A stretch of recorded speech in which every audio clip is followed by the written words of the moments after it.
गांव समसावास में 10वां वार्षिक उत्सव में महिलाओं ने निकली कलश यात्रा। लोहारू से सांवरमल वर्मा। आज गांव समसावास में सात बाबा के मंदिर पर 10वां वार्षिक उत्सव कार्यक्रम का आयोजन किया गया। कार्यक्रम में भंडारे का आयोजन भी हुआ। श्रीमद्भागवत कथा के शुभारंभ पर ढोल नगाड़ों के साथ महिलाओं ने नृत्य कर कलश यात्रा निकाली गई। कथा आयोजक श्री कृष्णा आचार्य महाराज ने अपने प्रवचन में उन्होंने कहा कि श्रीमद्भागवत भगवान की कथा, भगवान का गुणानुवाद तथा संतों का समागम बड़े ही दुर्लभ से होता है। ऐसे धार्मिक आयोजन भगवान की विशेष कृपा के साथ ही होते हैं।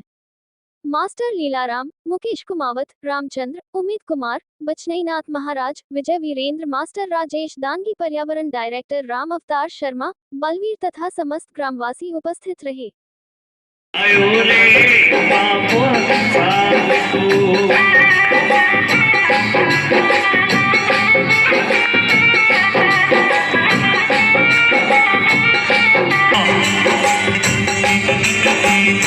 भैया हेलो, ये कंबल वाले रुको भैया, कंबल बाद में बांटेंगे। वापस करो।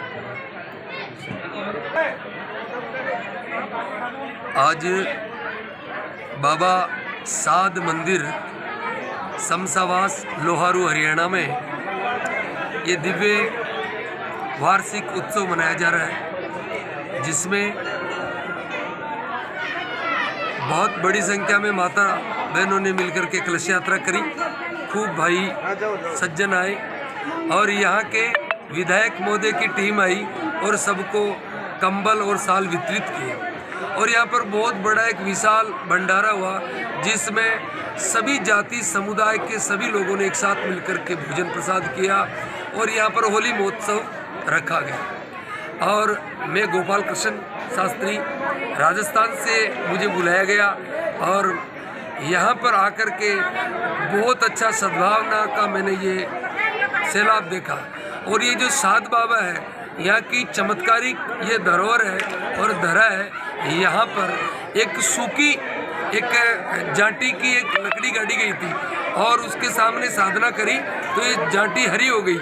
और यहाँ पर सात बाबा के बहुत बड़े चमत्कार हैं। तो इस फाल्गुन महोत्सव में, भागोत्सव में बहुत दूर से यहाँ पर लोग, बम्बई, पूना, हैदराबाद से लोग यहाँ आते हैं और हर साल इस कार्यक्रम में सम्मिलित होते हैं। तो यहाँ पर एक बड़ी बात ये लगी कि यहाँ पर बिना भेदभाव के सभी हिंदू समाज के लोग, सनातन धर्मी एक साथ मिलकर के भोजन करते हैं, एक साथ मिलकर के यहाँ पर आते हैं। और यहाँ के जो दानदाता है वो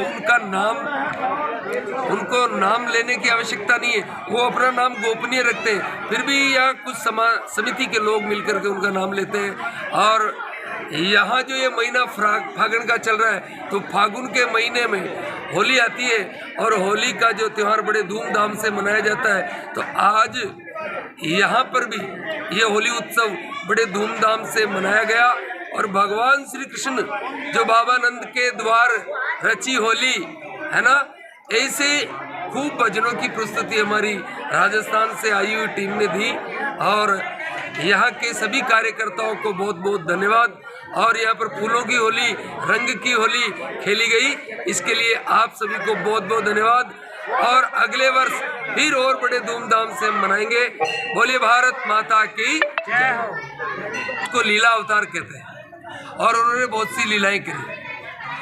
तो उसमें एक लीला है गोवर्धन लीला।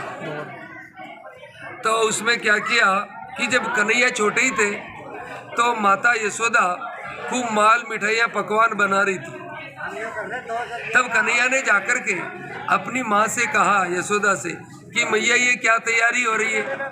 तो मैया बोली, बेटा ये इंद्र की पूजा हो रही है, उसकी तैयारी हो रही है। तो बोले, इंद्र कौन है, क्या है? बोले, ये सब बातें तू बाबा नंद से जाकर के पूछ ले, मेरे को इतना टाइम नहीं है।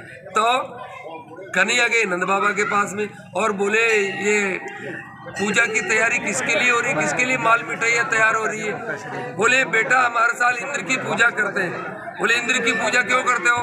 कि इंद्र हमारे लिए बारिश करते हैं, बरसात करते हैं, इसलिए इंद्र की पूजा हो रही है। तो कन्हैया ने बोला कि क्या आपने इंद्र को देखा है? बोले देखा तो नहीं। तो फिर ऐसे पूजा कर रहे हो आप? अरे ये बाबा, ये आप जानते हो कि नहीं, ये तो गोवर्धन हमारा जो पर्वत है, उस गोवर्धन पर्वत की वजह से ये बादल रुकते और उसकी वजह से ये बरसात होती है। और वो गोवर्धन भगवान जो है कई दिनों से भूखे बैठे हैं। आपको गोवर्धन भगवान को जिमाना चाहिए। हमको यहाँ पर जो औषधियाँ मिलती है वन से और जो लकड़ियाँ मिलती है और हमारी गौमाता चरती है, उस गोवर्धन का तो हमको ध्यान ही नहीं है। इंद्र की पूजा करते हो तो बोले बेटा कहाँ है गोवर्धन? बोले हमारे साथ चलो।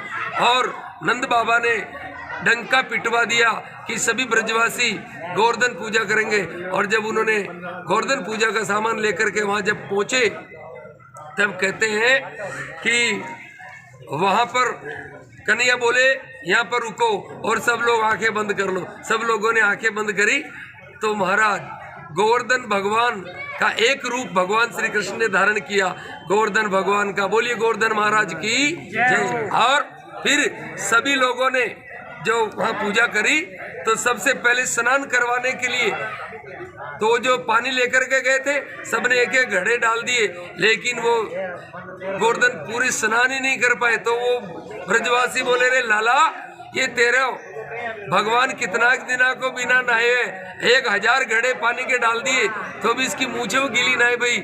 अरे बोले सुनो, पानी नहीं है इधर में? बोले नहीं। तो तुम सब लोग प्रार्थना तत्व है। और वहाँ पर जब इंद्र की पूजा बंद कर दी और गोवर्धन की पूजा चालू कर दी, तब जब इंद्र को मालूम चला तो इंद्र आया और वहाँ पर 7 दिन तक पर्वत को अपनी अंगुली पे रखा। 7 दिन तक मूसलाधार वर्षा करके इंद्र जब थक गया तो भगवान श्री कृष्ण के चरणों में गिर गया। इसलिए कहते हैं गोवर्धन पूजायो जब इंद्र को पायो, लायो मेघ चढ़ा भारी, जय जय जय श्री कृष्ण मुरारी। इसलिए पहले इंद्र की पूजा होती थी हमारे दीपावली के दूसरे दिन, और आज जो होती है गोवर्धन की। इसलिए गोवर्धन की महिमा बड़ी भारी है। आज हम इतने बताएंगे आपके साथ।